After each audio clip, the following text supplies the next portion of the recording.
tentatively in this entire logistic chain, various different players are involved to fill the to make it a loop, and this need a high-end technology integration so that the passing of the data or the commands happens automatic.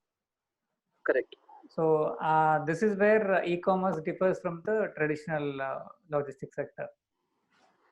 Yeah, so Naga, so even in traditional logistics sector, if you look at it, if let's so this was the e-commerce chain. Let's look at the non-e-commerce chain. Let's take PNG for example.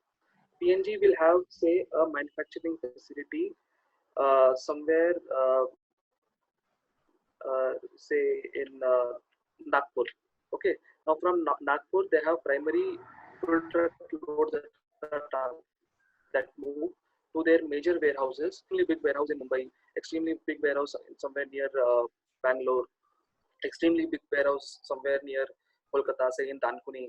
They will have an extremely big warehouse in industrial areas near Delhi, like Binola or Bilaspur. So they will send full truck loads to these warehouses. From these warehouses, they transport material to their distributors. Distributors are single branch guys who have a slightly larger warehousing area and capacity in all the cities. So from Delhi main warehouse, they may send a small FTL to a distributor's place in Agra. Now this distributor manages the delivery of material from his warehouse to all the retailers, all the kirana shops from where people can go and actually buy. Yes. But in this, since we are connected to retail industry, we know that Hindustan Lever has to a great extent nailed it about the supply chain and quickness of movement of logistics. But a lot of other companies who still operate in a traditional fashion. And last few months back, I happened to see that the startups refer those distributors and those C&F agents as dark stores or dark agents, because they are not visible on the internet. And here it is still happening that you have to place an order, you call them, and to know where is your truck situated, you call the driver and check it.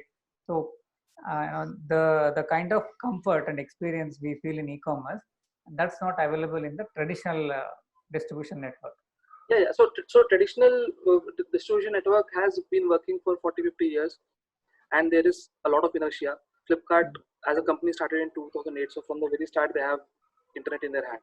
But PNG and other guys had figured out some sort of movements when there was no internet also.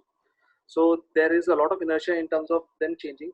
But what we have done is that, like for instance, for PNG, we do the distributor to retailer distribution. In the last mile deliveries we do. We also do mid mile distribution. If we look at it here, they pass us all their orders through telephone or through traditional Excel sheets. So what I'm trying to say is, we are like, for a new age tech logistics company like us, what we do is our interaction with the distributors people would be manual. Like we may get orders on phone, or we may get orders through traditional Excel sheets. But what we do is, as soon as we get the orders, we ingest that data into our tech system, and then the data flows as it flows for e-commerce. So what we are trying is slowly we are introducing tech to them also and showing them leverage. Hopefully in 4-5 years we are able to move their meaningful change in their ways of working and ensure they are also entering system through tech. But we have figured out ways through AI, data science, etc., that even if they manually share data with us, it enters our system and then moves through all the APIs that we have. So if at all their ERPs somehow get integrated with your platform, it would be really much quicker and more seamless, I guess. Correct. So and I would say that I have interacted with, like in PNG, for instance, we have been interacting with very senior leaders. Like we have CXO level connects. Even in HUL, we have been talking to very senior guys. So they want to do it. The leadership has a foresight to do this. But what happens is, these organizations have become such large employers that they have so many people working for them.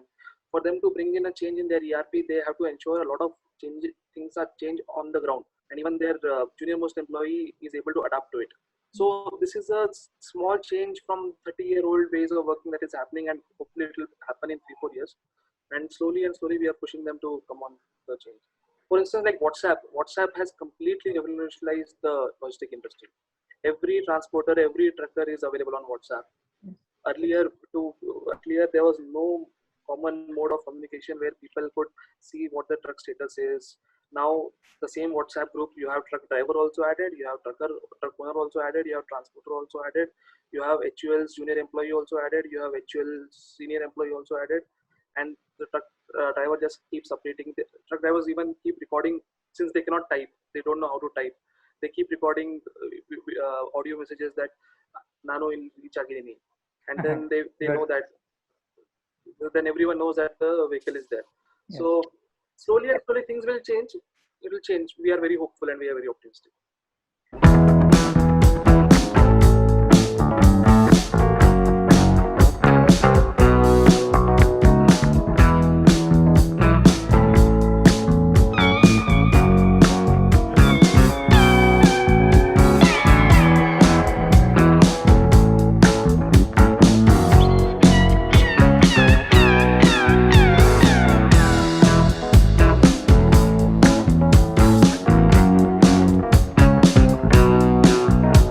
We can see LoadShare deals with multiple states, and India being a cross-cultural country, we have a lot of cultural diversity in our country. So how does it affect LoadShare? Can you give some examples where like you had some kind of difficulties or like faced any issues in dealing with cross-culture?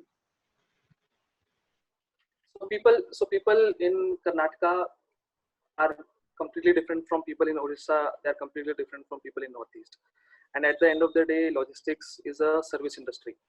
And like any other service industry, it's about people management, relationship building, ensuring. So for us to grow in business, our stakeholders have to be satisfied.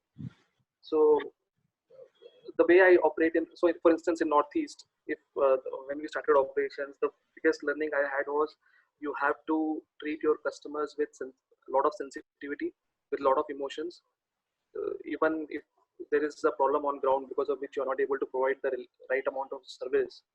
They will support you, they will understand if you are friends with them. But if you you know, for the use of any better word, if you piss them off in a wrong way, even if you're doing everything right, they will not support you. At the same time, if you come back to Karnataka, here service has to be right. If service is good, then you can fight with anyone and everyone because people have that exposure. Similarly, if you go to Delhi, you should know when to keep quiet and when you should not keep quiet. So multiple things like that. But I think it's for me personally, now I have been in logistics industry for 3-4 years. Just before LoadShare, I ran my own venture for 2 years, which was again in FTL space, where we were aggregating small fleet truck owners and providing services to small and medium enterprises. I think for me, it has been a huge learning in terms of cross-cultural experience that I had. And now, even in say Guwahati, if you want to set up any business, I can be a very good consultant to you.